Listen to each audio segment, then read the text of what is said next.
இருப்பதுதான். பிரசனத்தில் இருக்க ஆசைப்படுகிறோம்.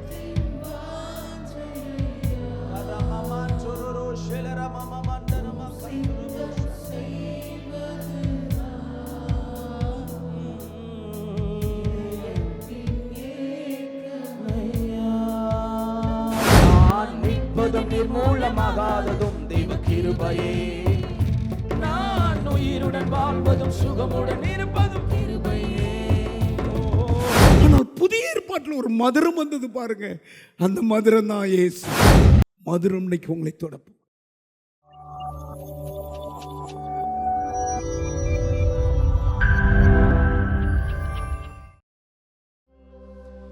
எல் ஷடாய், எல் ஷடாய், சர்வ வல்ல தெய்வமே. எல் ஷடாய்,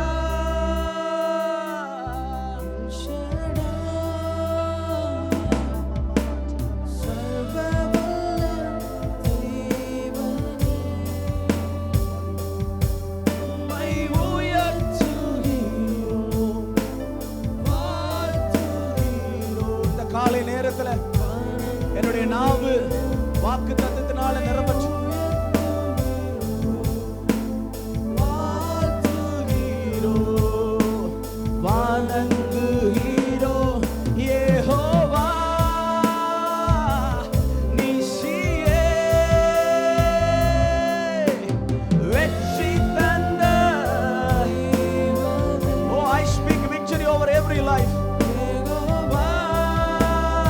நீங்க தான் உங்களுடைய விடுதலைக்கு ஆராதிக்கணும். உங்களுடைய எரிகா கோட்டைகள் விழுகச்சு. தெய்வமே, உம்மை உயர்த்துகிறோம்,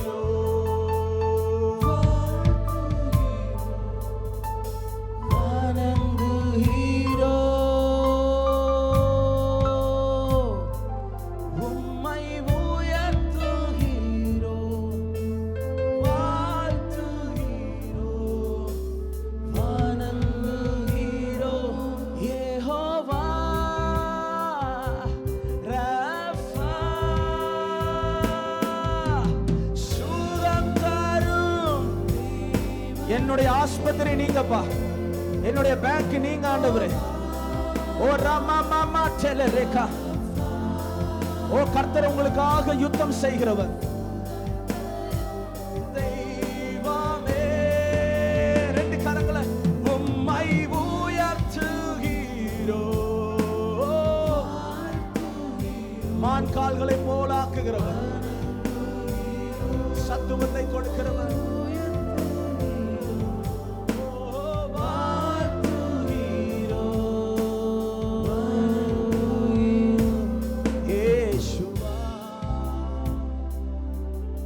எங்கள் பிரதான ஆசாரியர் என ரெண்டு கரங்களை உயர்த்தி இயேசுவா, இயேசுவா, இயேசுவா,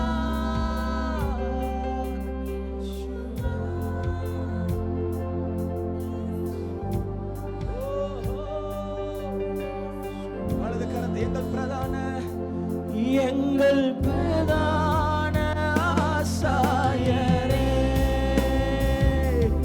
எங்கள் பிரதான ஆசாரியரே.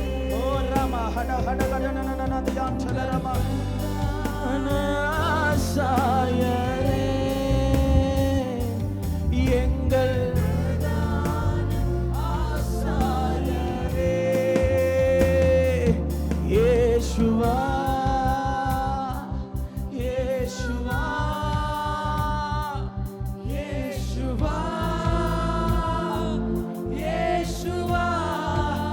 ரெண்டு கரங்களை உயர்த்தி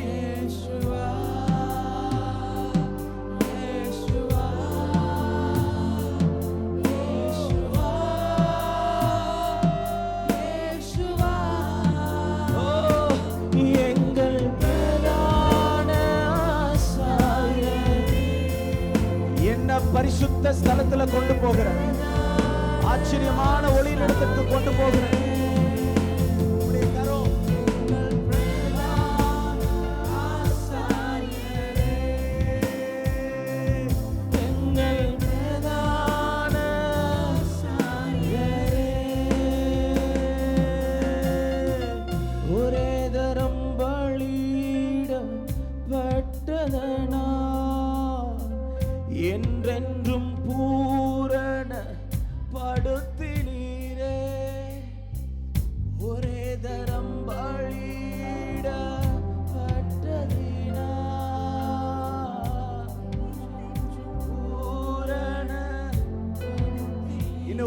எல்லாரும் சொல்லுவோம். ஒரே தரம் பலியிடப்பட்டதே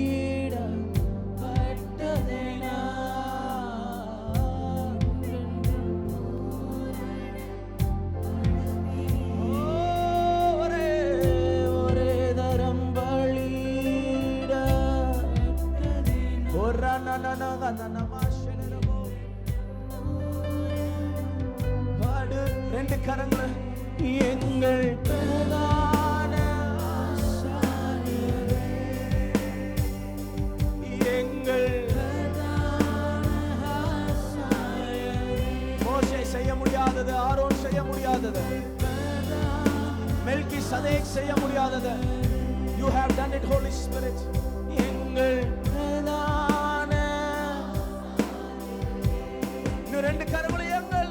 எங்கள் பிரதான ஆசாரியரே, எங்களை பரலோகத்துக்கு கொண்டு போகிற பிரதான ஆசாரியர், எங்களை ஆசாரியர்கள் ஆக்கின பிரதான ஆசாரியர்.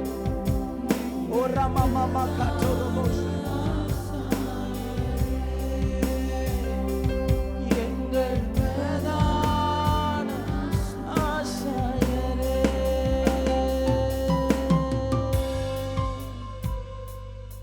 வசனம் சொல்லுகிறது, அவர் இருளில் இருந்து நம்மளை எடுத்து ஆச்சரியமான ஒளியின் இடத்துல கர்த்தர் கொண்டு வந்து வைத்திருக்கிறார். எத்தனை பேர் கர்த்தர் ஆச்சரியமான ஒளியின் இடத்துல என்ன வைத்திருக்கிறார்னு சொல்றவங்க? ஆண்டவரே, ஒளியில் நாங்கள் நடக்கிறதுக்காக, ஒரு பர்பஸோடு எங்களோட லைஃப்பை நாங்கள் ரன் பண்ணுகிறதுக்காக உடைய நாமத்தை நாங்கள் உயர்த்துகிறோம். சுகமானது 10 பேர் அல்லவா, ஒரே ஒருத்தன் மாத்திரம் திரும்பி வந்து அவன் நன்றி சொன்னான். கொஞ்ச நேரம் அப்படியே வாய்களை திறந்த நன்றின்னு சொல்லுங்க பார்க்கலாம். God, thank you, Holy Spirit. நான் நன்றி சொல்ல வந்திருக்கிறேன்.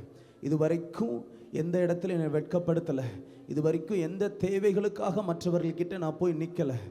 ஏற்ற நேரத்தில், ஏற்ற சமயத்தில், கரெக்டான டைமில் வந்து என்னுடைய தேவைகளை சந்தித்தவர்.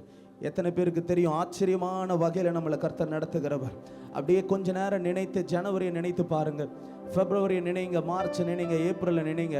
It's only by the glory of God. ஆண்டவரே, இல்லைன்னா நினைக்கிறப்போ, ஜெபிக்கிறப்போ என்னை தேவைகளை சந்திக்கிறவர். ராகாண்டனை ஏற்ற காகத்தை கர்த்தர் அனுப்புகிறவர். அப்படி அனுப்பியிருந்தால் நல்ல வாய்களை திறந்து நன்றி சொல்லுங்க பார்க்கலாம். ஏற்ற தெய்வ தூதர்களை கர்த்தர் அனுப்பியிருந்தால் நல்ல வாய்களை திறந்து நன்றி சொல்லுங்க. உமக்கு நாங்கள் நன்றி செலுத்துகிறோம், உமக்கு நாங்கள் நன்றி செலுத்துகிறோம். ஏற்ற கிளைண்ட்டை என்னுடைய பிஸ்னஸ்க்கு அனுப்புனதற்காக நன்றி, ஏற்ற நபரை அனுப்புனதற்காக நன்றி. ரேகாமா மாட்டனம்மா, இது ஏதோ லக்கில் நடக்கல, நீங்க அனுப்பியிருக்கிறீங்க. ராமான ஹண்டல ராகாண்டனம்மா, ஏதோ லக்கில் நான் வீடு கட்டல, ஏதோ லக்கில் நான் வாகனம் வாங்கல, ஏதோ லக்கில் நான் நிற்கல, நீங்க என்ன நிற்க வைத்திருக்கிறீங்க.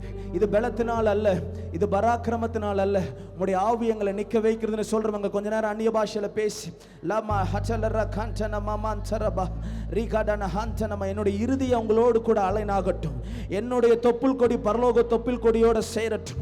ராகாண்டன மாமாண்டனமா, நான் உம்மை போல மாறட்டும், என்னுடைய சிந்தனை உங்களை போல மாறட்டும், என்னுடைய விரல்கள் உம்மை போல மாறட்டும், என்னுடைய மாம்சம் சிலுவையில் அறையப்படட்டும், ஆவியானவர் எனக்குள்ள வாழட்டும். என்ன பார்க்கிறவர்கள் என்ன பார்க்க கூடாது, நான் சிறுகவும் ஆவியானவர் பெருகவுமாக இருக்கட்டும். அடுத்த 6 மாதம் கர்த்தர் எங்களுடைய வாழ்க்கை மூலியமாக, என் லைஃப் மூலியமாக, என் பிசினஸ் மூலியமாக உம்முடைய மகிமை வெளிப்படட்டும். கர்த்தருடைய மகிமை வெளிப்படுகிற காலம். Thank you Jesus, thank you Lord. அவர் சேருபீன்கள் சேராபீன்கள் மத்தியில் அவர் உலாவுகிற தெய்வம். சத்தமா ஒரு ஹல்லேலூயா சொல்லுங்க, இன்னும் சத்தமா ஒரு ஹல்லேலூயா, ஹல்லேலூயா. ஏசாயா 6வது அதிகாரம். ஊசியா ராஜா மரணமடைந்த வருஷத்தில் ஆண்டவர் உயரமும் உன்னதமான சிங்காசனத்தில் மேல் மீற்றிருக்க கண்டேன். ஒரு ராஜா மரிக்கிறார், ஆனால் ஏசாயா தீர்க்கதரிசி ஒரு நிலையான ஒரு ராஜரீகத்தை அவருடைய பிரசன்னத்தில் கர்த்தர் கொண்டு போகிறார். கவனிங்க, அவருடைய வஸ்திர தொங்கலால் தேவாலயம் நிறைந்திருந்தது. இது ஏசாயா கர்த்தருடைய பிரசன்னத்தில் இருக்கும் பொழுது அவர் பார்க்கிற ஒரு காட்சி. இதோ சேராபீன்கள் அவருக்கு மேலாக நின்றார்கள், அவர்களில் ஒவ்வொருவனுக்கும் அவ்வாறு செட்டைகள் இருந்தன. அவனவன் 2 செட்டைகளால் தன் தன் முகத்தை மூடி, 2 செட்டைகளால் தன் தன் கால்களை மூடி, 2 செட்டைகளால் பறந்திருந்தார்கள்.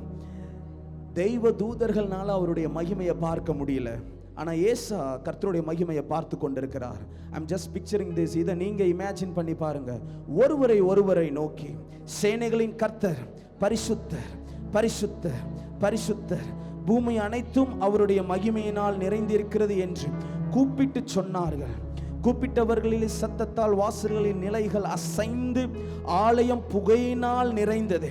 5வது வசனம், இப்பொழுது ஏசாயா சொல்லுகிறார், பரிசுத்த ஸ்தலத்தில் நின்று உங்களையும் என்னையும் போன்ற ஏசாயா சொல்லுகிறார், ஐயோ அதமானேன், நான் அசுத்த உதடுகள் உள்ள மனுஷன், அசுத்த உதடுகள் உள்ள ஜனங்களின் நடுவில் வாசமாயிருக்கிறவன், சேனைகளின் கர்த்தராகிய ராஜாவை என் கண்கள் கண்டதே. எத்தனை பேர் உங்களை கர்த்தர் தேடி வந்திருக்கிறார்? ஹல்லேலூயா. ஆண்டவரே, I am not worthy for this, நான் இதுக்கு ஒரு தகுதி இல்லை, ஆனால் தெய்வ தூதர்கள் பார்க்காத மகிமையை கூட என்னுடைய கண்கள் உம்முடைய பிரசன்னத்தில் அந்த மகிமையை பார்க்கிறது. அப்பேற்பட்ட மகிமையை கர்த்தர் நம்மளுக்கு தருகிறவர். இப்பொழுது ஏசாயா சொல்லுகிறார், ஆண்டவரே, இந்த மகிமைக்கு நான் பாத்திரவான் அல்ல, இந்த கிருபைக்கு எனக்கு பாத்திரவான் அல்ல. நான் தங்கி இருக்கிற இடம் ஒரு அசுத்தமான இடம், அசுத்தமான மனிதர்கள் இடத்துல, அசுத்தமான உதடுகள் இடத்துல நான் தங்கி இருக்கிறேன். எனக்கும் அசுத்தமான உதடுகள் இருக்கிறது. இப்பொழுது எல்லாரும் சேர்ந்து வாசிக்க முடியும்னா வாசிங்க. அதனால் என் வாயை தொட்டு, 6வது வசனம், அப்பொழுது சேராபீன்களில் ஒருவன் பலிபீடத்திலிருந்து தன் கையிலே பிடித்த குறட்டால் ஒரு நெருப்புத்தழலை எடுத்து என்னிடத்தில், இன்னைக்கு கர்த்தர் நெருப்பு தழலை உங்களிடத்துல கொண்டு வரார். ஹல்லேலூயா. உங்களுடைய உதட கர்த்தர் டச் பண்ண போகிறார், உங்களுடைய த்ரோட்டை கர்த்தர் டச் பண்ண போகிறார். ஆண்டவரே, இதுவரைக்கும் அசுத்தமான உதடுகள் உடையவன், ஆனால் சேரு பீன்களை எனக்கு அனுப்பி, வசனம் சொல்லுது, ஒரு வழியில் சேரு பீன்களை அனுப்பி நெருப்பு, ஒரு பர்னிங் கோலை எடுத்துட்டு வந்து தழலை எடுத்து என்னிடத்தில் பறந்து வந்து அதனால் என் வாயை தொட்டு, இதோ இது உன் உதடுகளை தொட்டதினால் உன் அக்கிரமம் நீங்கி உன் பாவம் நிறுத்தியானது என்றான். கர்த்தர் உங்களுடைய உதடுகளை தொடுகிறவர். ஹல்லேலூயா.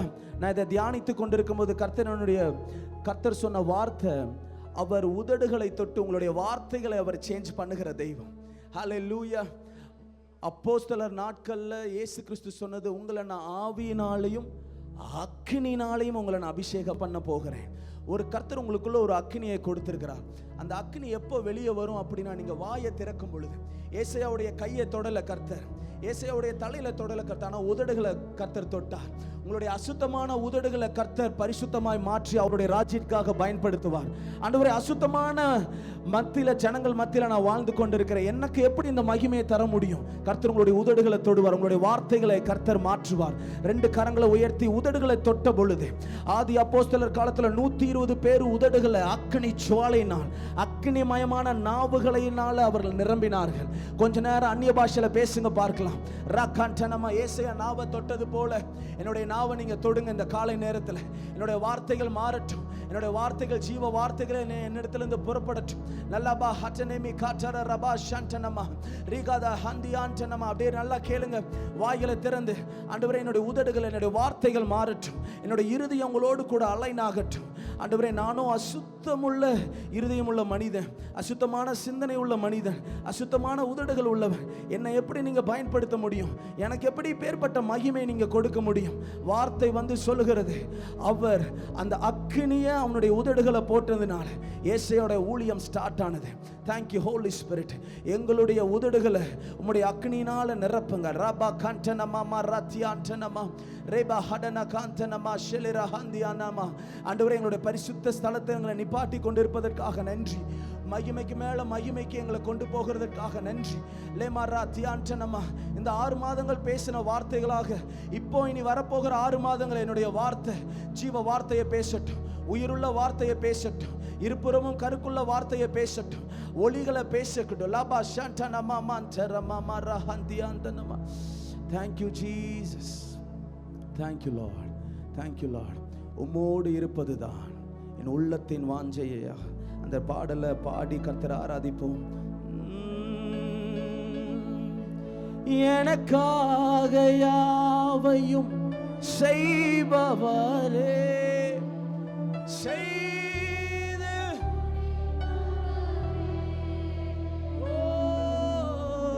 எனக்காக யாவையும் செய்து முடிப்பவரே, என் பாரங்கள் என் சுமைகள் என் சுமைகள் உம் பாதத்தில் இறக்கி வைத்தேன். உம் பாதத்தில் இறக்கி வைத்தேன். ரெண்டு கரங்களை உயர்த்தி ஏசையா உம்மைத்தானே என் முன்னே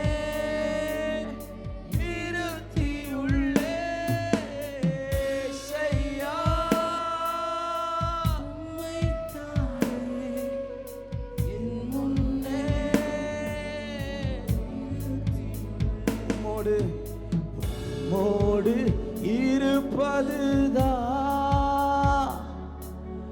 உள்ளத்தின்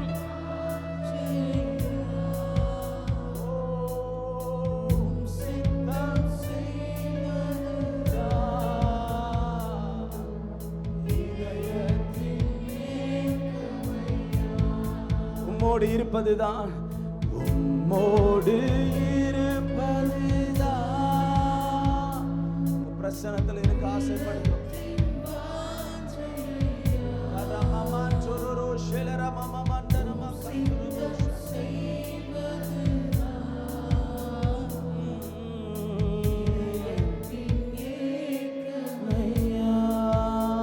உமக்காகத்தான் உமக்காகத்தானே உயிர் வாழ்கிறேன்.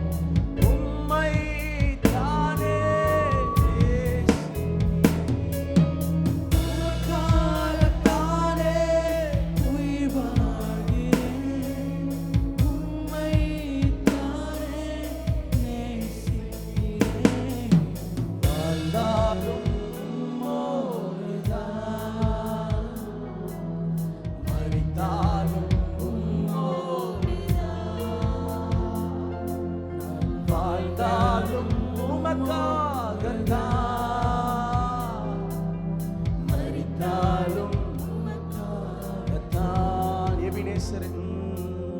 நானும் என் வீடும் என் வீட்டார் அனைவரும்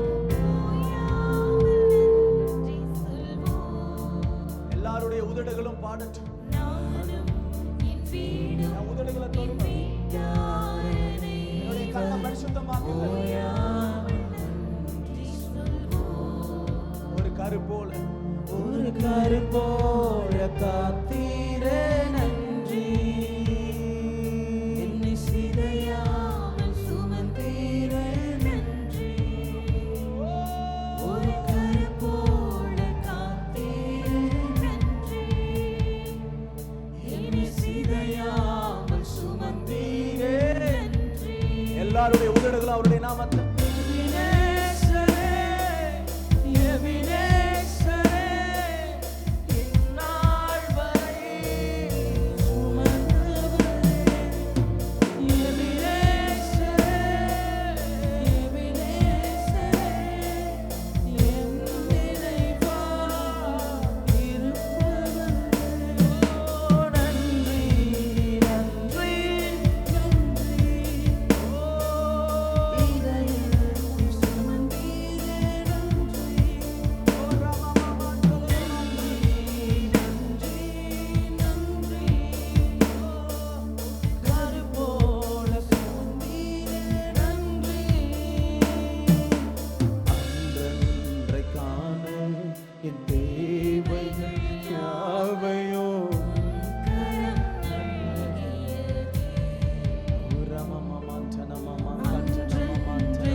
நீ நடத்திடும் விதங்களை சொல்ல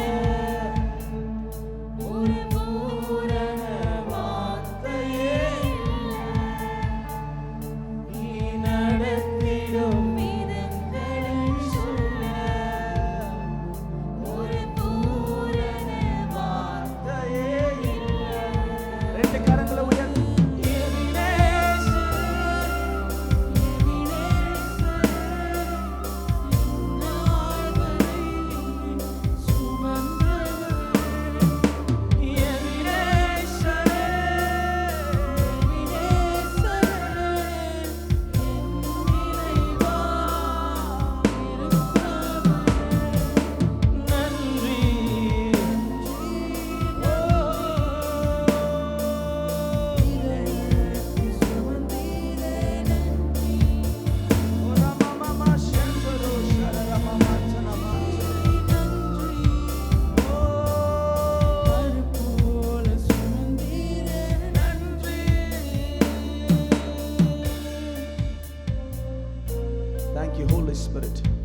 உடைய பிரசன்னம் இந்த இடத்துல இருப்பதற்காக நன்றி செலுத்துகிறோம்.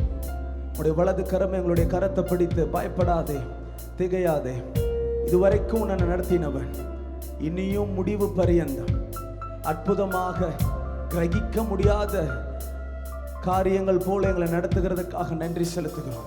சத்தமா ஒரு ஹல்லேலூயா சொல்லுங்க. ஹல்லேலூயா, ஹல்லேலூயா.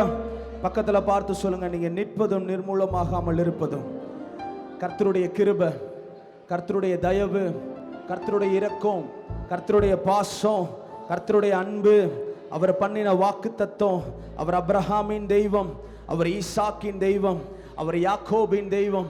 சத்தமா ஒரு ஹல்லேலூயா சொல்லுங்க. ஹல்லேலூயா. கிருபையே தேவ கிருபையே, நான் நிற்பதும் நிர்மூலமாகாமல் இருப்பதும் கிருபையே. அந்த பாடலை கரங்களை தட்டி ஆடி பாடி பாடுவோம். நான் நிற்பதும் நிர்மூலமாகாமதும் தேவ கிருபையே, நான் உயிருடன் வாழ்வதும் கிருபையே, நான் நிற்பதும் நிர்மூலமாகாததும் தேவ கிருபையே, நான் உயிருடன் வாழ்வதும் சுகமுடன் இருப்பதும் கிருபையே. கிருபையே தேவ கிருபையே, தேவ கிருபையே, தேவ கிருபையே, கிருபையே தேவ கிருபையே, தேவ கிருபையே, கிருபையே. நான் நிற்பதும் நிர்மூலமாகாததும் தேவ கிருபையே, நான்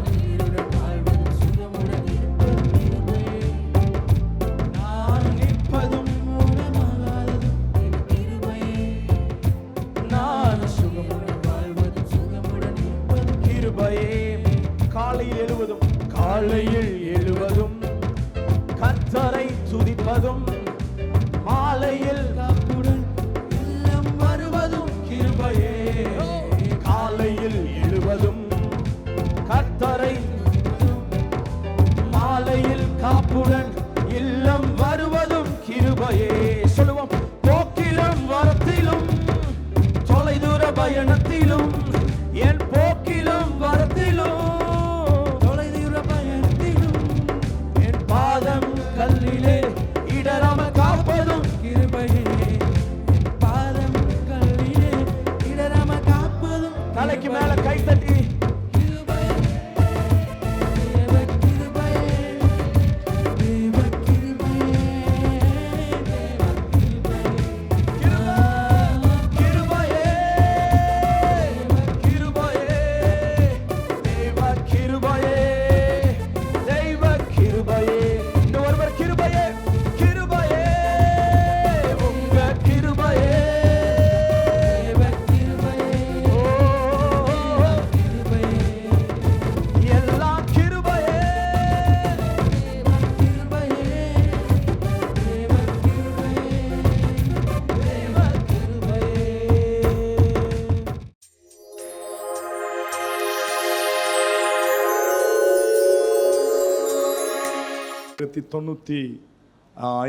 ஆண்டில் எனக்கு திருமணமானது. எனக்கு ஒரு மகளையும் மகனையும் தேவன், ரூபி அண்ட் ரூஃபஸ் என்னுடைய மகனும் இங்கே இருக்கிறாரு. 2 பிள்ளைகளை கொடுத்தார். மிக அற்புதமாக கர்த்தர் அவர்களை வளர்ப்பதற்கும் கர்த்தர் அனுக்கிரகம் செய்தார்.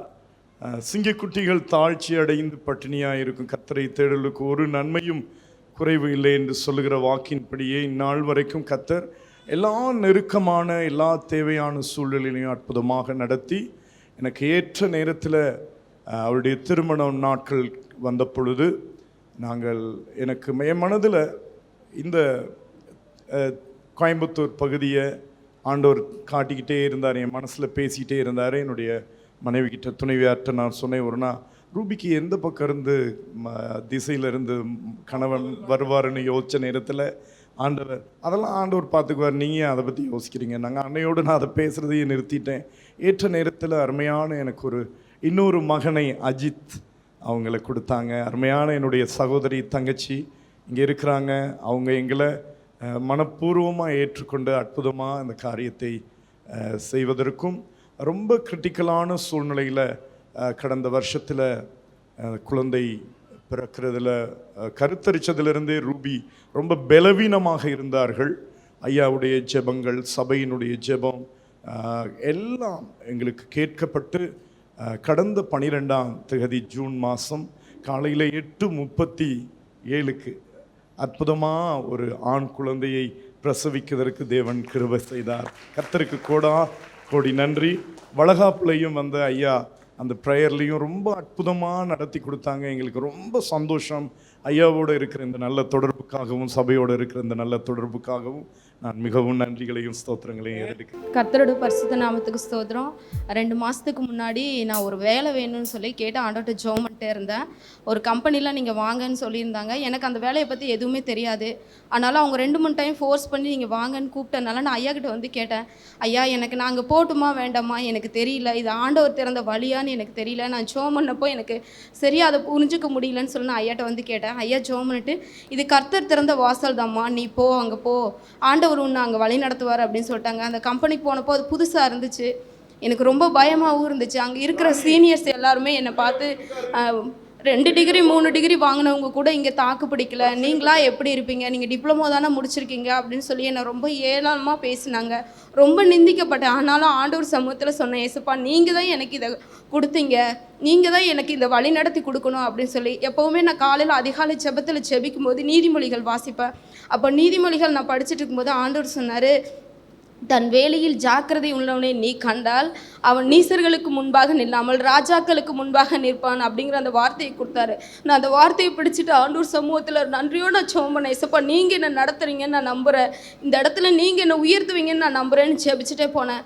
கடந்த நாளில் பார்த்தீங்கன்னா அதே கம்பெனி எம்டி என்னை கூப்பிட்டு அவங்க சீனியர் ஸ்டாஃப்ஸ் எல்லாரும் முன்னாடியும் இவங்க சைன் பண்ணாமல் எந்த டெஸ்பேச்சும் இங்கேருந்து போகக்கூடாது, இது வரைக்கும் இவங்க தான் சரியாக பார்த்துருக்காங்க அப்படின்னு சொல்லி நான் யார் முன்னாடி நான் நிந்திக்கப்பட்டனோ அந்த இடத்துல ஆண்டவர் என் தலையை உயர்த்தினார். அதற்காக கூட கர்த்தருக்கு நான் கொடி நன்றி செலுத்துகிறேன். இந்த மாதத்தில் முதல் மாதத்தில் சம்பளம் வாங்கி ஆண்டூர் சமூகத்தில் தசம்பாக கொடுக்க எனக்கு கிருபை பாராட்டியிருக்கார். அதற்காக கூட கர்த்தருக்கு கொடி ஸ்தோத்திரத்தை எடுக்கிறேன்.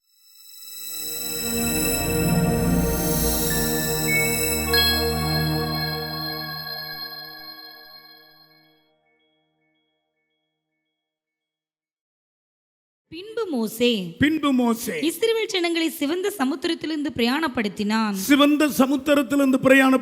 அவர்கள் சூர் வனாந்தரத்துக்கு புறப்பட்டு போய் 3 நாள் வனாந்தரத்தில் தண்ணீர் கிடையாமல் நடந்தார்கள். 3 நாள் வனாந்தரத்தில் தண்ணீர் கிடையாமல் நடந்தார்கள். அவர்கள் மாராவிலே வந்தபோது மாராவின் தண்ணீர் கசப்பாய் இருந்ததினால் அதை குடிக்க அவர்களுக்கு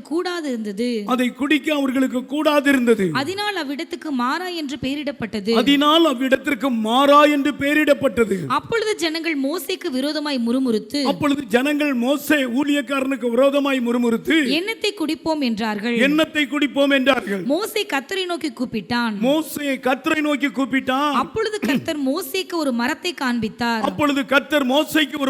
காண்பித்தார். அதை அவன் தண்ணீரில் போட்டவுடனே அது மதுரமான தண்ணீர் ஆயிற்று. செய்திக்கு ஒரு தலைப்பு நான் போட்டிருக்கிறேன், கசப்பை மதுரமாக்குன இயேசு. வாய்ட்டு பக்கத்தில் சொல்லுங்க, கசப்பை மதுரமாக்குன இயேசு. சரி, இந்த 430 ஆண்டுகளாக தேவ ஜனங்கள், இஸ்ரவேல் ஜனங்கள் பார்வோன் இடத்துல அடிமையா இருந்தார்கள். அந்த பார்வோன் அவர்களை சுமை சுமக்கிற வேளையில மிகவும் கடினப்படுத்தினார், உபத்திரவப்படுத்தினார். ஆண்டவர் ஒரு மனிதனை அதிலிருந்து விடுவிக்கும்படி அவர் சிந்தித்துக் கொண்டே இருந்தார்.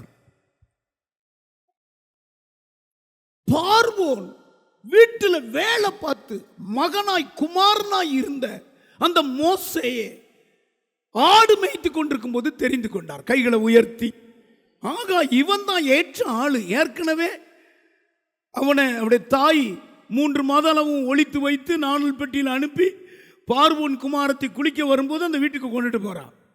மோசையை வளர்த்தது தாய் தான், தாய்ப்பால் கொடுத்து வளர்த்தா. அரண்மனை இடத்துல 40 ஆண்டு அழகா வாழ்றார். கவனிங்க, ஆண்டவருடைய திட்டம், பிளான் எவ்வளவு சக்சஸ். இப்போ என் ஜனங்களை விடுதலை செய்ய உன்னை நான் தெரிந்து கொண்டேன். அவன் சொல்றான், ஐயோ நான் பார்வோன் கிட்ட போக மாட்டேன், நான் மந்த நாவு திக்கு வாய் உடையவன், நான் ஒரு ஊமை, நான் பேச என்னென்னமோ சொல்லி தட்டி கழிக்க பார்க்குறான். ஆண்டவர் சொல்றாரு, நீ போ, பார்வங்கிட்ட போய் சொல்லி என் ஜனங்களை விடுதலை செய். எதுக்கு விடுதலை செய்யணும்? என்ன ஆராதிக்கணும். கைகளை உயர்த்தி ஆராதிக்க வந்த நீங்க அத்தனை பேரும் பாக்கியவான்கள். அவருடைய இருதயத்தில் இணைபுரியாத ஆசையை நீங்க நிறைவேற்றுகிறீங்க. அப்போ 10 விதமான அற்புதங்களை செய்து பார்வோனை அசர வைத்து ஜனங்களை ஆண்டவர் விடுதலை செய்தார். எகிப்திலிருந்து வந்துட்டாங்க.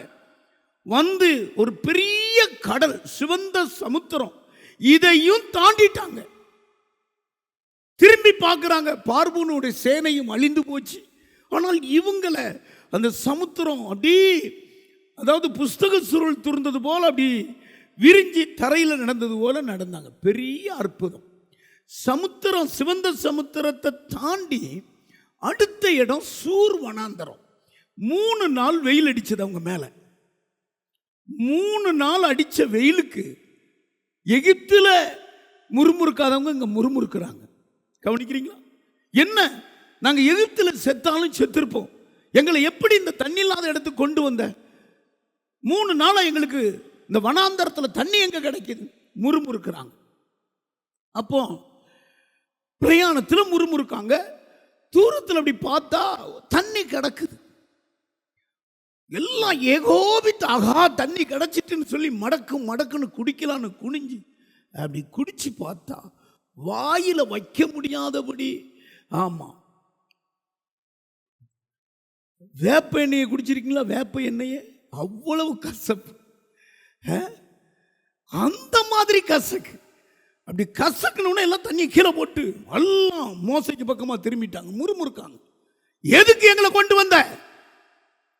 இந்தா இருக்கு தண்ணி, அந்தா இருக்குன்னு சொன்ன. 3 நாளா எங்களுக்கு தண்ணி கிடைக்கல, இப்ப தண்ணி கிடைச்சிருச்சு, நாங்க என்ன செய்வோம்? அந்த தண்ணியை குடிக்க முடியலையே, அவ்வளவு கசப்பா இருக்குது.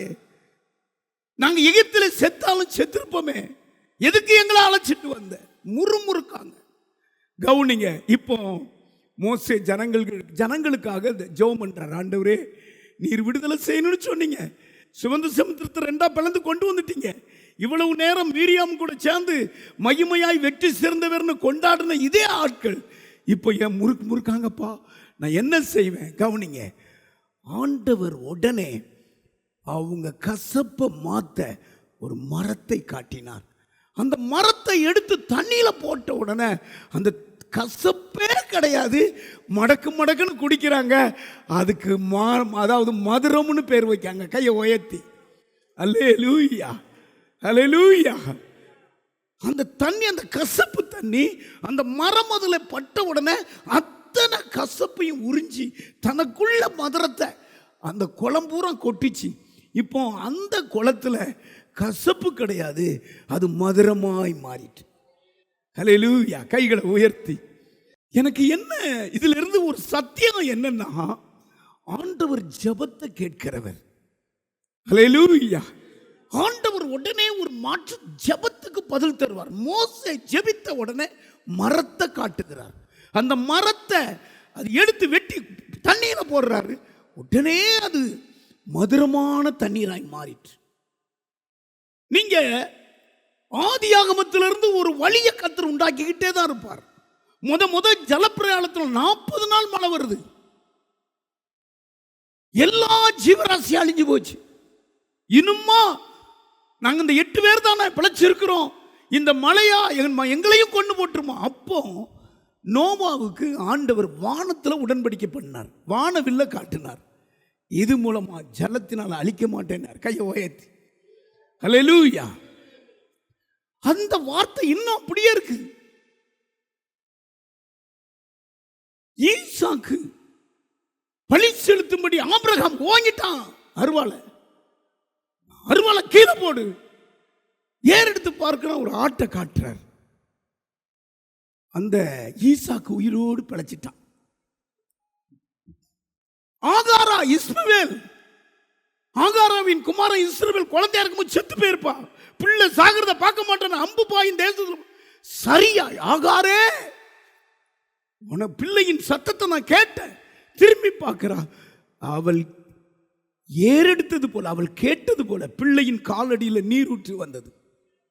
நீரூற்றை காட்டி இஸ்மவேலை பிழைக்க வைத்தார். பழைய ஏற்பாட்டில் கொள்ளிவாய் சர்ப்பம் எல்லாரையும் கொத்துச்சு.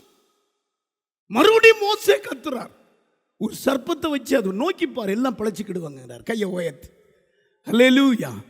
புதிய ஏற்பாட்டில் பாவம் ஜனங்களை மேற்கொள்ளும் பொழுது பிதா சொல்கிறார், அதோ என் நேசகுமாரன். அல்லேலூயா. உலகத்தின் பாவத்தை சுமந்து தீர்க்கிற தேவ ஆட்டுக்குட்டி என்று இயேசுவை கையை காட்டுகிறார். யோவான் ஸ்நானகன் இயேசுவை கையை காட்டுகிறார். இவர் யார்? பாவம் உனக்கு பழி வாங்கும். யோவான் எழுதின புஸ்தகம் 1வது அதிகாரம் 29வது வசனத்திலே மரத்தை காட்டுவது போல இயேசுவை யோவான் காட்டுகிறார். வாசிங்க. யோவான் இயேசுவை தன்னிடத்தில் வரக்கண்டு, இயேசுவை தன்னிடத்தில் வரக்கண்டு, இதோ உலகத்தின் பாவத்தை சுமந்து தீர்க்கிற தேவாட்டுக்குட்டி. கவனிங்க, தலைக்கு மேல கை தட்டுங்க, தலைக்கு மேல கை தட்டுங்க. அவர்தான். வாழ்க்கையில கசப்பு ஏன் வருது? பாவம். எப்படி அந்த மரத்தை வெட்டி அப்படி அந்த தண்ணியில போடுறாங்க, மாறான அவங்க தான் பேர் வச்சாங்க. இது குடிக்கவே முடியாது. அந்த மரம் அதுல பட்ட உடனே அத்தனை கசப்பு இழுத்து தனக்குள்ள மதுரத்தெல்லாம் கொடுத்துட்டு, கையை தட்டி ஆண்டவரை ஸ்தோத்திரம் பண்ணுங்க. அவர்தான் இயேசு. அவர்தான் இயேசு. பூமிக்கு ஒரு மரத்தை அவர் தோள் மேல வச்சாங்க. கலாத்தியர் எழுதின புஸ்தகம் 3வது அதிகாரம் 13வது வசனம். மரத்திலே தூக்கப்பட்ட எவனும் சபிக்கப்பட்டவன் என்று எழுதியிருக்கிறபடி கிறிஸ்து நமக்காக சாபமாயிட்டார். கவனிங்க, அந்த சாபத்தை அவர் எடுத்துக்கொண்டார், அந்த கசப்பை அவர் எடுத்துக்கொண்டார். மரம் தித்திப்பாகுமா? அந்த மரம் தான் இயேசு. மதுரமாக்குவார் ஒரு மனுஷனுடைய வாழ்க்கையை. வேதம் சொல்லுகிறது, மத்தேயு 27:34 கசப்பு கலந்த காடியை கொடுத்தாங்க, ருசி பார்த்தார். வாசிமா. கசப்பு கலந்த காடியை அவருக்கு குடிக்க கொடுத்தார். இயேசு கிறிஸ்து என் உலக இரட்சகராகிய வந்த உனக்கு உன் கசப்பை மாற்றும்படியா இயேசு கையில் அந்த காடியை கொடுக்கிறாங்க. 2 கைகளும் 2 கால்களும் சிலுவை மரத்தில் தொங்க போட்டிருக்கிறது. போர்ச்சேவன் அந்த காடியை குடிக்கிறார். வேதம் சொல்லுகிறது, ருசி பார்த்தார். பக்கத்தில் பார்த்து சொல்லுங்க, ருசி பார்த்தார். அந்த கசப்பை அவர் ருசி பார்த்தார். ஆஹா, இது என் பிள்ளைகளுக்கு வரக்கூடாது, இது கொடூரமான கசப்பு, நானே எடுத்துக்கிறேன். அவருக்கு உள்ள அந்த மதுரத்தை அப்படியே குபு குபு குபு குபுன்னு அந்த நதி மூரா இறக்கிட்டார், கையை உயர்த்தி. அவர் தாங்க இயேசு. இன்னைக்கு இயேசு உங்க வாழ்க்கையிலேயே ஏற்றுக்கொள்ளுங்க. கசப்பு மாறும், உன் வாழ்க்கை மதுரமாய் மாறப்போகிறது. உங்க வாழ்க்கை மதுரமாய் மாறப்போகிறது. உங்க வாழ்க்கை மதுரமாய் மாறப்போகிறது. ஆவியானவர் என்னோடு திட்டமாய் பேசினார். கசப்புல வந்திருக்கீங்களா? வாழ்க்கை கசப்பா இருக்கிறது. நான் 10 வித கசப்பை எழுதி வச்சிருக்கிறேன். 3 விதமான கசப்புகளை மாற்றின அந்த செய்தியும் நான் எழுதி வைத்திருக்கிறேன். இப்போ நான் சொல்ல நீங்கள் ஆமேன் ஆமேன் என்று சொல்லணும். முதல் கசப்பு, பாவத்தினால் வரும் கசப்பை மாற்றி மதுரமாக்குற இயேசு. 2வது, பின்மாற்றத்தினால் வரும் கசப்பை மாற்றி மதுரமாக்குற இயேசு. 3வது, வியாதியினால் வரும் கசப்பை மாற்றி மதுரமாக்குற இயேசு. பிசாசுடைய கிரியையினால் வருகிற கசப்பை மாற்றி மதுரமாக்குற இயேசு. குற்ற செயல்களால் வரும் கசப்பை மாற்றி மதுரமாக்கும் இயேசு. குழந்தை இல்லாத அந்த கசப்பை மாற்றி மதுரமாக்கும் இயேசு. செல்வங்களை எல்லாம் இழந்த அந்த கசப்பை மாற்றி மதுரமாக்கும் இயேசு. குடும்ப வாழ்க்கையிலே சந்தேகப்படுகிற அந்த கசப்பை மாற்றி மதுரமாக்குற இயேசு. வாங்கின கடனை கொடுக்க முடியலையேங்கிற ஒரு கசப்பை மாற்றி மதுரமாக்குற இயேசு.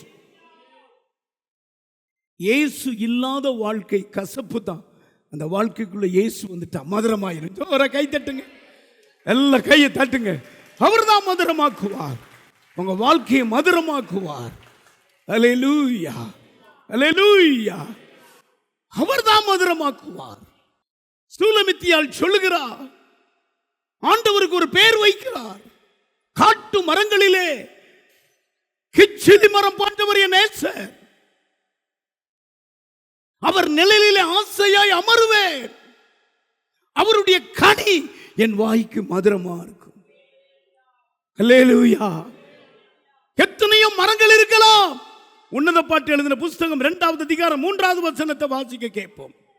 கிச்சிலி எப்படி இருக்கிறதோ, ஒரு கிச்சிலி மரம் எப்படி இருக்கிறதோ அப்படியே குமாரருக்குள்ளே என் நேசர் காட்டு இருக்கிறார். மரங்கள் இந்த உலகத்தில் எத்தனையோ நேசர் இருக்கலாம்.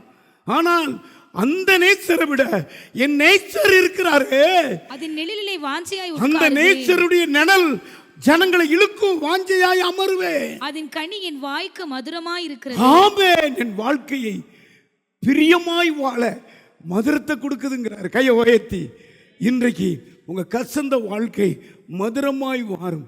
தாவீது சொல்லுகிறார், அவருடைய வார்த்தை, என் நேசர் என்னை ஆட்கொண்ட, என்னை சேவிக்கிற, இருதயத்துக்கு ஏற்றவன் என்று கண்ட அந்த நேசருடைய வார்த்தைகள் என் நாவுக்கு இன்பமாவும் என் வாய்க்கு தேனிலும் மதுரமா இருக்குங்கிறார். 119ஆம் சங்கீதம் 103வது வசனத்தை வாசிக்க கேட்போம். உம்முடைய வார்த்தைகள் என் நாவுக்கு எவ்வளவு இனிமையா, ஐயோ, உம்முடைய வார்த்தைகள் என் நாவுக்கு எவ்வளவு இன்பமா இருக்கிறது. என் வாய்க்கு அவைகள் தேனிலும் மதுரமாய் இருக்கும். என் வாய்க்கு அது தேனிலும் மதுரமா இருக்கும். கசப்பு மதுரமாய் மாறியது. இயேசு ஒரு மனுஷனுக்குள்ள வரும் பொழுது அவன் வாழ்க்கை மதுரமாய் மாறும். கையை உயர்த்தி அல்லேலூயா, அல்லேலூயா, அல்லேலூயா. இந்த 10ல் 1 மட்டும் நான் சொல்றேன். இயேசுவை அறிந்து பின்வாங்கி போறானே, அவன் வாழ்க்கை மிகுந்த கசப்பா இருக்கும். பேதுரு அத்தனை சீசரையும் பின்மாற்றத்தில் கொண்டு போன, வாங்க மறுபடியும் மீன் பிடிக்க போலாம், இயேசு செத்துட்டாருன்னு. இயேசுவின் குணத்தை பாருங்க. பிள்ளைகளே, சாப்பிட்றதுக்கு ஏதாவது இருக்கா? அந்த சத்தம் கேட்குள்ள வஸ்திரம் இல்லாம கடல்ல குதிச்சானோ, தற்கொலை பண்ணிடலான்னு. அவனை விடலை. கையை உயர்த்தி அல்லேலூயா. ஒரு நாளும் பின்வாங்கி போக கூடாது. பெத்லகேம்ல இருந்ததான நகோமி தன் புருஷனாகிய எல்கானா தன்னுடைய பிள்ளைகள் 2 பேரை கூட்டிட்டு மோவாப்புக்கு போறான். மோவாப் லோத்து மூலமாய் வந்த பாவ சந்ததி. ஐயோ, ஒவ்வொரு மனுஷனுக்கும் மோவாப்புக்கு போக கூடாதுன்னு தெரியும். அவனுக்கு நரகம் மாதிரி. லோத்து மூத்த குமாரிக்கும் பிறந்த பிள்ளைதான் மோவாப். அங்க போனா பாருங்க, எளிமிலக்கு சித்தம் 2 வாலிப பிள்ளைகளையும் பையங்களையும் சாவு கொடுத்தா. அவ இப்ப சொல்றா, என்னைய யாராவது நகோமின்னு அழைக்காதீங்க, எனக்கு மாறான என்னைய கூப்பிடுங்க, நான் கசந்து இருக்கேங்கிறா. எப்ப மாறிச்சு தெரியுமா? பெத்லகேம்ல கால் வச்ச உடனே அவள் வாழ்க்கை மதுரமாய் மாறியது. அந்த ஐஸ்வர்யவான் போவாஸ் முகத்தை பார்த்த உடனே மாறியது. தன் இனத்தானாகிய போவாஸ் அங்க நிற்கிறார் மேலறையில். அவருடைய வயல் நிலங்களை பார்த்த உடனே அவருடைய கசப்பு மாறியது. அவர்தான் இயேசு. வயல்வெளினா சபை. இந்த சபையிலே ஒருவர் உன்னை பார்த்து கொண்டே இருக்கிறார். உன் கசப்பை மாற்றணும் சொல்றாரு. இந்த 10 சொன்னல எதிரையோ நீ கசப்புல இருக்கிற, உன் கசப்பு இன்னைக்கு மாறும். ஒரு மனுஷனுக்குள்ள இயேசுவின் வல்லமை பூந்துட்டா அவன் கசப்பான வியாதியை மாற்றி மதுரமாய் வாழ வைப்பார். மார்க்கு எழுதின புஸ்தகம் 5வது அதிகாரம் 25வது வசனத்திலிருந்து 29வது வசனம் வரைக்கும் வாசிங்க. அப்பொழுது 12 வருடமாய் பெரும்பாடுள்ள ஒரு ஸ்திரீ அநேக வைத்தியர்களால் மிகவும் வருத்தப்பட்டு தனக்கு உண்டானவைகள் எல்லாம் செலவழித்தும் சற்றாகிலும் குணமடையாமல் அதிக வருத்தப்படுகிற பொழுது இயேசுவை குறித்து கேள்விப்பட்டு, நீங்க எல்லாரும் சேர்ந்து வாசிங்க. இயேசுன்னு வார்த்தையை வாயில வாசிங்க.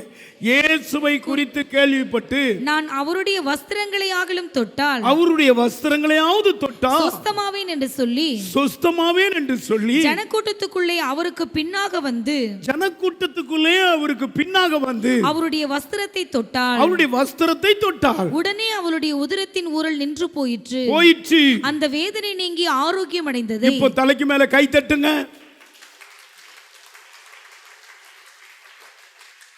இந்த வியாதிக்கு பேரு கசப்பான வியாதின்னு பேர் வச்சிருக்கிறேன். இது வெளியே சொல்ல முடியாது. இது ஒரு கசப்பான வியாதி. இந்த வியாதி ஒவ்வொரு நாளும் உருக்கி கொண்டு இருக்கும். எவ்வளவுதான் பணம் செலவு பண்ணாலும் இந்த வியாதியை குணமாக்க அந்த நாட்களில் யாருமே கிடையாது. அந்த நாட்களை பாருங்க, தனக்கு உண்டான சொத்தெல்லாம் செலவு பண்ணிட்டான். இந்த அருமையான சகோதரி சாட்சி கொடுத்தது போல எல்லா சொத்தையும் செலவு பண்ணிட்டான்.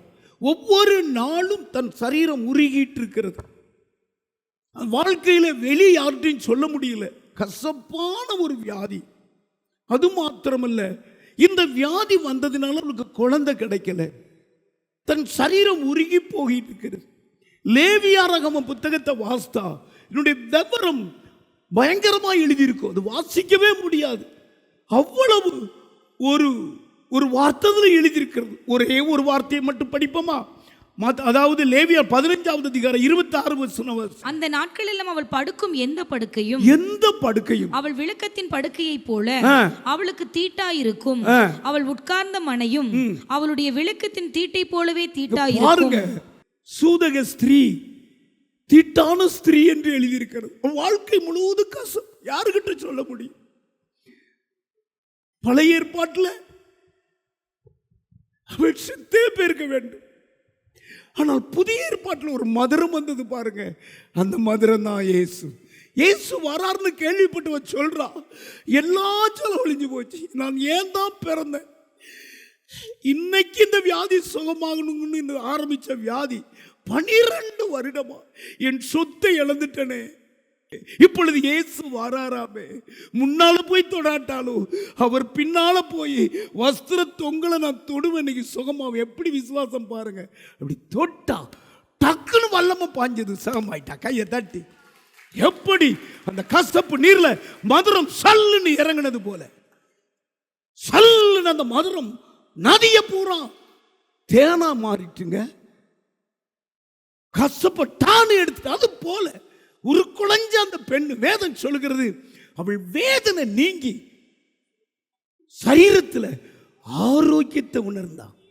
உதிரத்தின் ஊரல் நண்டு போனது. அதற்கடுத்து அவளுடைய முகம் அவ்வளவு பிரகாசம், அவ்வளவு மதுரமாயிற்று.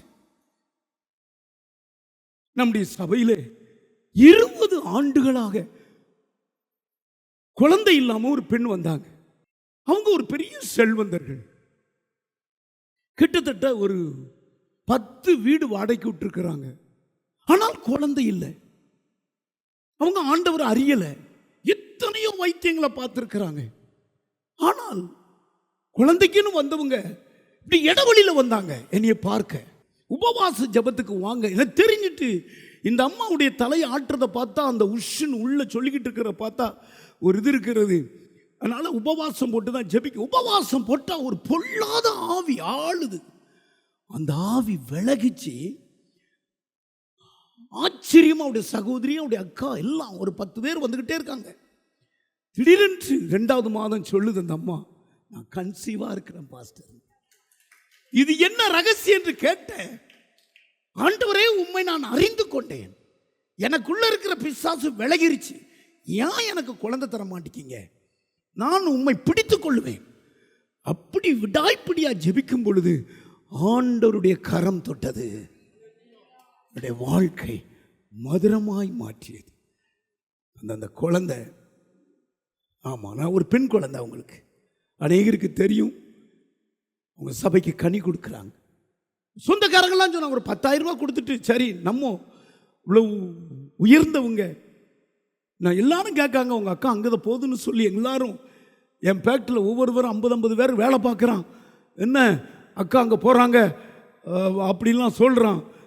எனக்கு கேவலமாக இருக்கு. அந்த அம்மா சொல்லிச்சு, ஏண்டா எனக்கு குழந்தை இல்லாத போது என்னை எப்படி கேவலப்படுத்துனீங்க, இப்போ எனக்கு குழந்தை கிடச்சிட்டுல, இயேசுவை தான் நான் கும்பிடுவேன். கையை உயர்த்து. என் வாழ்க்கையை மதுரமாக்கினார், என் வாழ்க்கையை மதுரமாக்கினார். 10,000 ரூபா கொடுத்தாப்புல என்னுடைய குறை யாரும் தீக்கலை. என் ஜீவனையே அவருக்கு நான் கொடுப்பேன். தடை பண்ணுறியடா.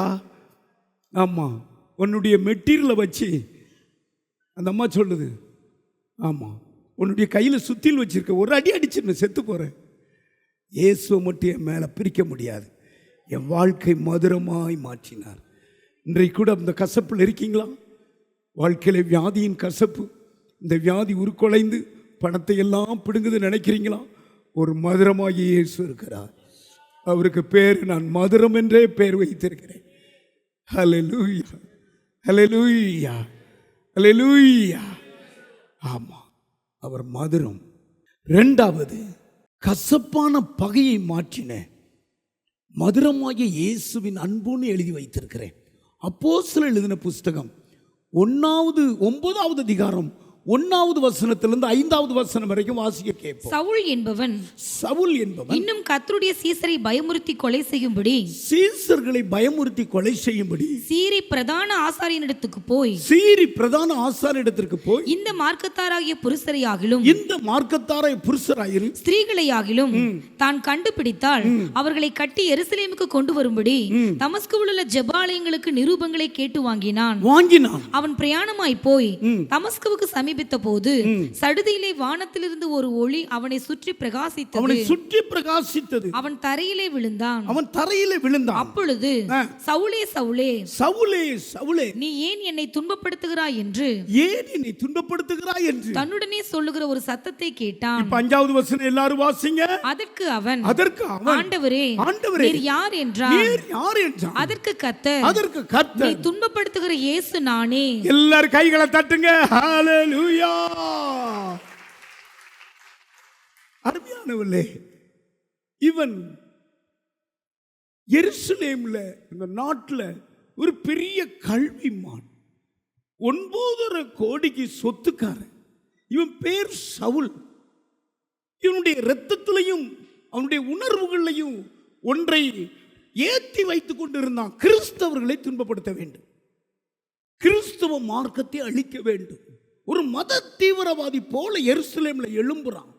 8வது அதிகாரம் 1வது வசனத்தை வாசிக்க கேட்போம். அவனை கொலை செய்கிறதற்கு அதாவது இதுக்கு முன்னால ஸ்தேவானை கொலை செய்வதற்கு சவுலும் சம்மதித்திருந்தான். பாருங்க, கொலை செய்கிற அந்த காரியத்தை சம்மதத்தோடு பார்த்துக்கிட்டு இருக்கிறான். அவன் சொட்டு சொட்டுன்னு ரத்தம் வடித்து ஒரு சுவிசேஷகன், கர்த்தருடைய மனுஷன், ஆண்டரோடு இருந்த ஸ்தேவான் அப்படியே செத்துக்கிட்டு இருக்கிறான். அதை அப்படியே பார்க்கிறான். 3வது வசனம் வாசிங்க. சவுல் வீடுகள் தோறும் நுழைந்து, பாருங்க, ஒரு வீட்டுல ஜெப கூட்டம் நடத்த முடியல, வீடுகள் தோறும் நுழைந்து புருஷரையும் ஸ்திரீகளையும் இழுத்து கொண்டு போய் காவலிலே போட்டு வித்து சபையை பாழாக்கி கொண்டிருந்தான். கவனிக்கிறீங்களா? ஒரு வீட்டு கூட்டம் எருசலேமுக்குள்ள நடத்த முடியல. எவ்வளவு தீவிரவாதி! எருசலேம் மத்திய ஆத்துல நிருபத்தையே வாங்குறான், லெட்டர் வாங்குறான். எனக்கு இந்த அதிகாரம் இருக்குது, நான் அடிப்பேன், நொறுக்குவேங்க. ஆண்டவர் ஒரு அக்கினி அனுப்பினார்னா செத்து போயிருப்பான். அன்புள்ள தெய்வம் அவர். அவன் உடம்புக்குள்ள எப்படி இந்த ஜிம்க்கு கிளப்புக்குள்ள போனா அந்த கை மசன்ஸ் கால் மசன்ஸ் ஏத்துறது போல நரம்புகளுக்குள்ள புல்லா ஒரு வைராக்கியத்தை, ஒரு கசப்பை வச்சுட்டான் அவன். ஆனா தமஸ்குங்கிற இடத்துல இயேசு அவனை சந்திக்கிறார். கைகளை உயர்த்தி ஒரே ஒரு ஒளியத்தான் அனுப்பினார். கண்ணு தெரியல 3 நாளா. என்னமோ நான் தான் துள்றான். ஆண்டவர் கோபாக்கினை அனுப்பிட்டாருன்னா நிற்க முடியாதுங்க. பக்கத்தில் பார்த்து சொல்லுங்க. ஆண்டவருக்கு ஒவ்வொரு மனுஷனும் பயப்படணும். பழி வாங்கிறது எனக்குரியதுன்னு இருக்கிறார். அமைதியா இருக்க ஆமா, சத்துருக்கள் தலை தூக்குறாங்களா, அவர் அமைதியா இருக்க மாட்டார். சபையில ஸ்திரீகளை புருஷரையும் 8வது அதிகாரம் முழுவதும் பாலாக்கணும். 9வது திமிரு ரொம்ப போச்சு. ஆனால் அன்பு நிறைந்த இயேசு அவனை கீழே கிடக்கும்போது அப்படி கால்ட்டு வந்து மிதிக்கல. ஆமா, கோலியாத்து முகங்குப்புற விழுக்கும் போது தாவீது நெஞ்சில காலை வச்சு வெட்டல. அவன் மனுஷன், இவர் தெய்வம். இவர் தெய்வம், அன்பு மிகுந்த தெய்வம் இயேசு. சவுலே சவுலே நீ துன்பப்படுத்துகிற கிறிஸ்து நானே. இந்த வார்த்தையில உருகிட்டாங்க. இந்த மதுரமான வார்த்தை, இந்த மதுரமான பிரசங்கம், இந்த மதுரமான தேவனுடைய வார்த்தை அவனை கர்த்தருக்கு அடுத்து ஊழியக்காரனாவே மாற்றிட்டு. அன்பு நிறைந்த இயேசு, இயேசுவின் அன்பு வாழ்க்கையில அவ்வளவு கசப்பு வைத்திருந்த அந்த பகையை அந்த பகையை ஒரு நிமிஷத்தில் கர்த்தர் மாத்திட்டார். நம்முடைய ஆண்டவருடைய வேலை என்ன வேலை தெரியுமா? பகையை, இருதரத்தாருடைய பகையை ஒன்றாக்கி ஐக்கியப்படுத்துகிற வேலை, கணவன் மனைவியுடைய பகையை ஒன்றாக்குற வேலை, டைவேஸுங்கிற பகையை ஒன்றாக்குற வேலை, ஜாதிங்கிற பகையை ஒன்றாக்குற வேலை. கைகளை உயர்த்தி ஆமேன்னு சொல்லுங்க. இன்னைக்கு கூட ஆமா, பேப்பர்ல நீங்க பாருங்க, அவன் என் மகனை அப்படி அடிச்சிட்டாங்க, அவனை தூக்கில தான் போடணும். அவன் தூக்குல போடுறத தமிழ்நாடு எல்லாம் பார்த்துக்கிட்டே இருக்கணும். அது மனுஷ குணங்க, இது தெய்வீக குணம். துன்பப்படுத்துகிற கிறிஸ்து நானே. கையை உயர்த்தி, முள்ளில் உதிக்கிறது உனக்கு கடினமா? மனம் திரும்பினா பாருங்க. இன்னைக்கு கூட ஆண்டருக்கு விரோதமாய் சிலவர் எழும்பலாம். இன்னைக்கு கர்த்தர் இதே சத்தத்தினால மனம் திரும்ப பண்ண போகிறார். பைபிளை கிழித்த அத்தனை பேர் பைபிளை தூக்கி பிரசங்கியாராக போறாங்க. தேசத்தில் எழுப்புதல் வரப்போகிறது. அல்லேலூயா. 1999 இதே விடிஞ்சா 23ஆம் தேதி ஜனவரி வரும். ஜனவரி நாளில் சனிக்கிழமை நைட்டு நடந்த ஒரு சம்பவம். ஆஸ்திரியாவில் பிறந்து ஆஸ்திரியாலேயே பயங்கர செல்வந்தராய் வளர்ந்தவர்கள் டெடிகேட் குஷ்டரோகிக்குன்னு ஊழியத்துக்கு வந்தாங்க ஒரிசாவுக்கு. அவருடைய பேர் கிரகாம் ஸ்டான்ஸ். அருமையான, அவருக்கு 3 பிள்ளைகள். அவருடைய மனைவி பேர் கிளாடிஸ். மூத்த பொண்ணு 15 வயசு எஸ்தர். 2வது மகன் பேர் பிலிப் 12 வயசு. 3வது மகன் பேர் தீமேத்தேயு. ஒரு நாள் சனிக்கிழமை அந்த மலைவாழ் மக்களில் ஊழியம் செஞ்சுட்டு குஷ்டரோகி இல்லத்துக்கு வர்ற வழியில் அதிகமாய் மழை பெஞ்சிருக்குது. கவனிங்க. அப்போ காலையில் போகலாம் அப்படின்னு அந்த ஜீப்புக்குள்ளே 2 பையங்களை வச்சுட்டு அவங்க மனைவியும் அவங்களுடைய மகளும் ஆஸ்திரேலியாவில் இருக்காங்க. 2 பேரும் பிள்ளைகள் ஸ்கூல் லீவுக்கு வந்திருக்காங்க. அந்த 2 பையங்களும் அந்த வேனோடு கொளுத்திட்டாயா மனுஷன். நீங்கள் பார்த்துருப்பீங்க. ஒரு 20 வருஷத்துக்கு முன்னால் நடந்த சம்பவத்தை நான் உங்களுக்கு சொல்கிறேன். இந்த புஸ்தகத்தை நான் படித்தேன். படிக்க என்னால் முடியவே இல்லை. ஒரிசாவின் மத்திய பகுதியில் வந்து அவங்க தாயும் அந்த எஸ்தரும் வந்து அவங்க பொண்ணும் பேர் எஸ்தர் கிளாடிஸ் கிட்ட கேட்காங்க, ஜட்ஜி இந்த தாராசிங் இப்படி பண்ணிட்டான் அவன் கூட்டாளிகள், அவனை நாங்கள் என்ன செய்ய போகிறோம், தூக்குல போடட்டுமா? அம்மா சொல்லிச்சு, எங்களுடைய இயேசு கிறிஸ்து அதை விரும்ப மாட்டார், அவனை மன்னிச்சு அனுப்பிடுங்க. என்ன உங்க தாய் இப்படி சொல்றா? எஸ்தர் நீ என்ன சொல்ற? அந்த பொண்ணு சொன்னா, எங்களுடைய டாடி இப்படி மறிக்கணும், இந்த வழியாத்தான் பரலோகம் போகணும்னு தேவன் நியமிச்சிருக்கிறார். இப்படி தீவிரவாதிகளால் மறிச்சதுக்காக என் தேவனை ஸ்தோத்தரிக்கிறேன். எங்க அப்பா இயேசுவின் மடியில் இருக்கிறார், மன்னிச்சாங்கங்க, பழிவாங்கல. இதுதான் இயேசு கிட்ட இருந்த குணம். கையை உயர்த்தி அல்லேலூயா. இன்னைக்கு ஒரு சின்ன தப்பு நான் மன்னிக்க மாட்டேங்கீங்களே, சாகும் வரைக்கும் எப்படி உங்களை ஆசீர்வதிப்பார். நம்முடைய ஆண்டவர் காட்டி கொடுத்த யூதாசை கூட, சிநேகிதனே முத்தமிட்டா என்னை காட்டி கொடுத்தா என்று புன்னகையோடு வரவேற்றார். கை தட்டுங்க எல்லாரும், மேலையும் அந்த வல்லமை இறங்கட்டும். தெருவிலே பகையோடு அலைகிறாங்களா? கிறிஸ்தவர்களை பாலாக்குவேன் என்று சீறி பாய்கிறார்களா? பொறுத்திருந்து பாருங்கள், கர்த்தர் ஊழியக்காரலாய் மாற்றப் போகிறார். ஆமாம், கசப்பான பகையை இயேசுவுக்கு அடுத்து இவர் தான் ஊழியம் செய்தார். அடுத்து கொஞ்ச நாள்ல ஒரு பரபரப்பு. கலாத்தியர் எழுதின புஸ்தகம் 1வது அதிகாரம் 23வது வசனத்திலே எல்லா மக்களும் சொன்னவர், ஐயோ முந்தி இவன் நம்மை துன்பப்படுத்தினவன், தன் அழிக்க தேடின விசுவாசத்தை பிரசங்கம் பண்றானே பவுல். வாசிமா, முன்னே நம்மை துன்பப்படுத்தினவனே, முன்னே கிறிஸ்துவை துன்பப்படுத்தின இவனே தான் அழிக்க தேடின விசுவாசத்தை அழித்தே தீர்வேன், இருக்க விட மாட்டேன் என்று எந்திரிச்சு நின்ற அந்த விசுவாசத்தை இப்பொழுது பிரசங்கிக்கிறான் என்பதை எல்லாரும் ஜோரா கர்த்தருடைய மகிமைக்கு கை தட்டுங்க. இதுதான் மாற்றங்க. இதுதான் மாற்றம். இன்றைக்கு நடக்க போகிறது. இன்றைக்கு கர்த்தர் செய்ய போகிறார். கசப்பான பகையை ஆமா மதுரமாக்கிய இயேசுவின் அன்பு. ஆமா, அதான் இயேசுவின் அன்பு. மூன்றாவது ஒன்று சொல்லிட்டு நான் முடிக்கிறேன். மரணத்தை மாற்றி ஜீவன் கொடுத்த மதுரமாகிய இயேசுவின் ஜீவன். கைகளை உயர்த்தி அல்லேலூயா. ஒரு ஜீவன் செத்தவன் மேல பாயுதுங்க. லூக்கா எழுதின புஸ்தகம் 7வது அதிகாரம் 11வது வசனம் வாசிக்க. மறுநாளிலே அவர் நாயின் என்னும் ஊருக்கு போனார். மறுநாளிலே நாயினூர் என்னும் ஊருக்கு போனார். அவருடைய சீசர் அநேகரும் திரளான ஜனங்களும் அவருடைய கூட போனார்கள். அவர் ஊரின் வாசலுக்கு சமீபித்த போது மரித்து போன ஒருவனை அடக்கம் பண்ணும்படி கொண்டு வந்தார்கள். அவன் தன் தாய்க்கு ஒரே மகனாய் இருந்தான். அவளோ கைம்பெண்ணாய் இருந்தாள். ஊரில் வெகு ஜனங்கள் அவர்களுடைய கூட வந்தார்கள். கர்த்தர் அவளை பார்த்து அவள் மேல் மனதுருகி அழாதே என்று சொல்லி கிட்ட வந்து பாடையை தொட்டார். அதை சுமந்தவர்கள் நின்றார்கள். அப்பொழுது அவர், வாலிபனே எழுந்திரு என்று உனக்கு சொல்லுகிறேன் என்றார். மரித்தவன் எழுந்து உட்கார்ந்து பேசத் தொடங்கினான். அவனை அவன் தாயினிடத்தில் ஒப்புவித்தார். என்ன அற்புதமான ஒரு சம்பவம்! மரிச்சு போன ஒரு மகன் மேல ஒரு மதுரமான ஜீவன் பாஞ்சி ஜீவனாக்கிட்டு. கையை உயர்த்தி அல்லேலூயா. நான் எழுதி வச்சதை நானே படிக்கும்போது எனக்கு ஆச்சரியமா இருக்கு. உங்களுக்கு பழைய ஏற்பாட்டில் ஒரு செத்துட்டா அவனை தொடக்கூடாது. 7 நாள் தீட்டா இருப்பான். என்னாகம புஸ்தகம் 19வது அதிகாரம் 11வது வசனத்தை வாசிப்போம். செத்து போனவுடைய பிரேதத்தை தொட்டவன், பழைய ஏற்பாட்டு காலத்தில் செத்து போனுடைய பிரேதத்தை தொட்டவன் 7 நாள் தீட்டுப்பட்டிருப்பான். அதுக்குன்னு சில ஆட்கள் வருவாங்க, அவங்க தொட்டு அவங்க தான் சுமக்கணும். ஆனா அதே மாதிரி தான் வெகு ஜனங்கள் கூட போறாங்க, ஒருவர் தொட முடியல. ஆனால் இயேசு அப்படிப்பட்டவர் அல்ல.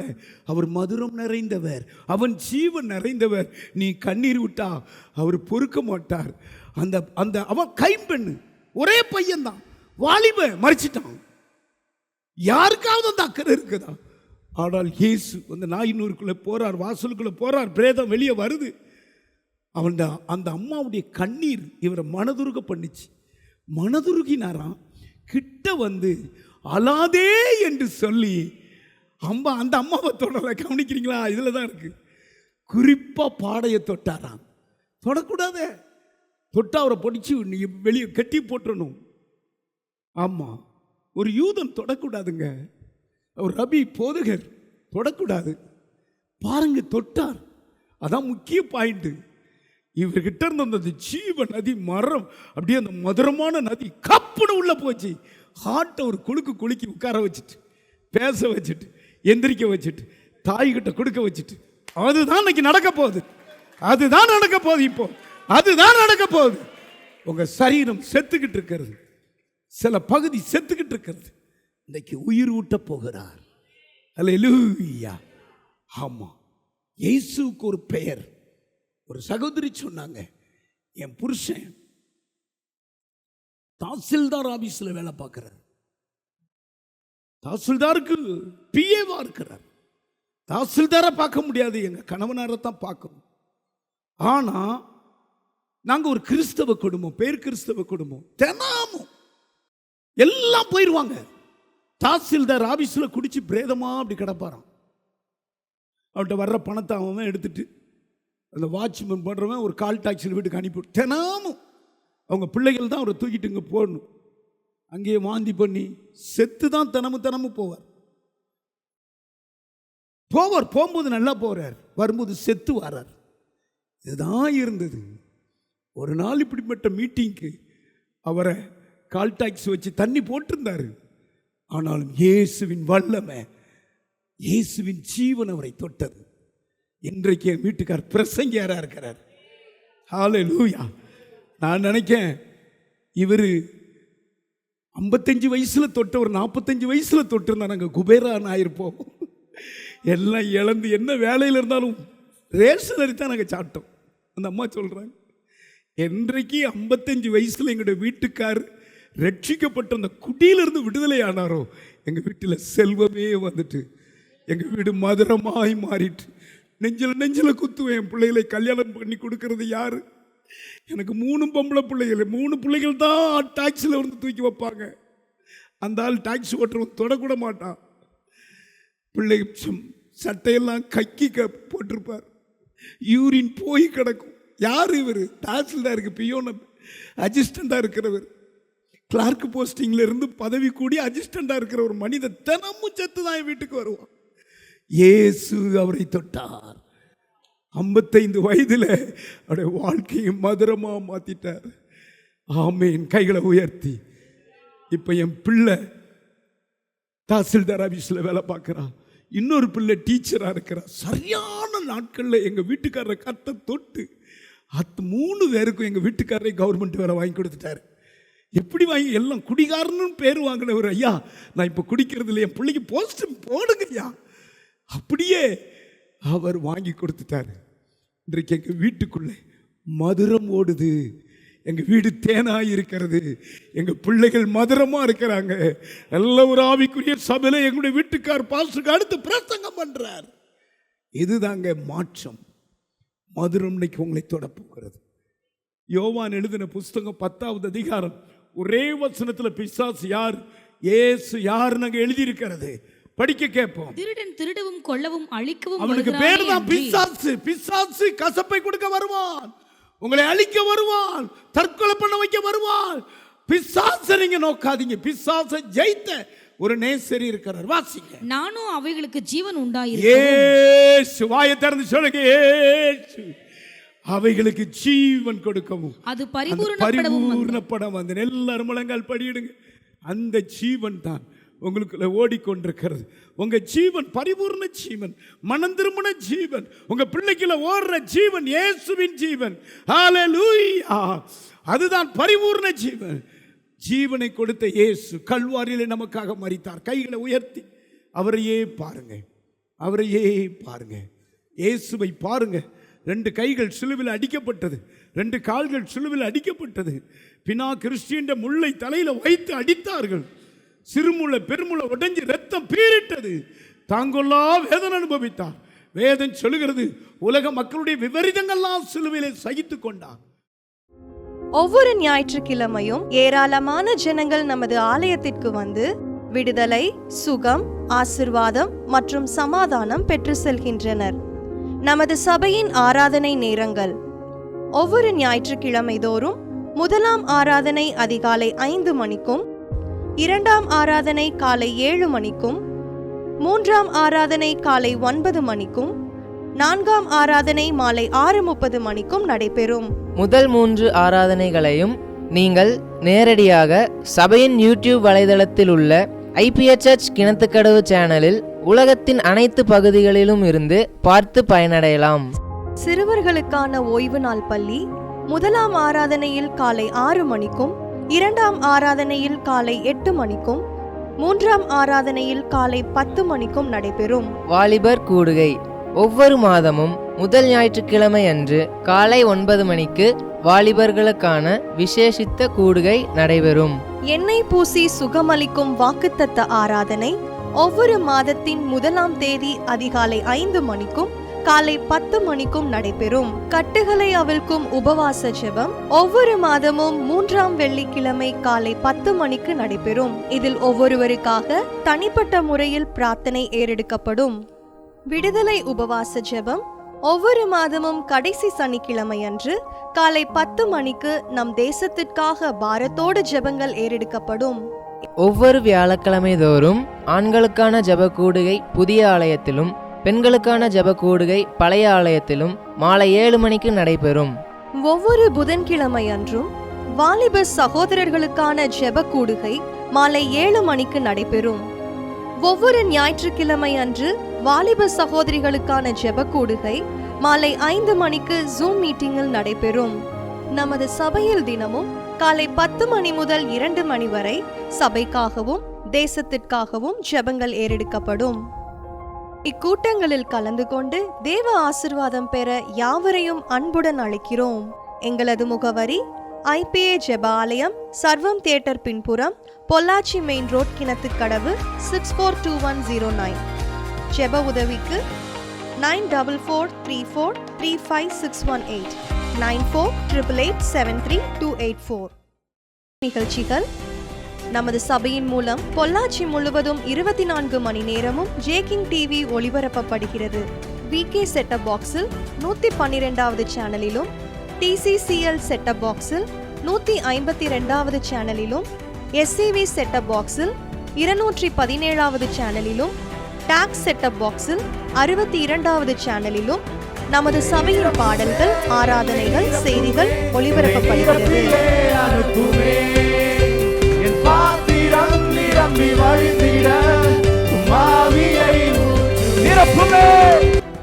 தமிழ்நாடு முழுவதும் பைபிள் டிவியில் தினமும் மாலை 6:30 மணிக்கும், பெனியல் டிவியில் தினமும் காலை 7:30 மணிக்கும் நமது சபையின் நிகழ்ச்சிகள் ஒளிபரப்பப்படுகிறது. இந்த டிவி ஊழியங்களின் மூலம் ஆயிரக்கணக்கான ஜனங்கள் ஆசிர்வதிக்கப்பட ஜெபித்துக் கொள்ளுங்கள்.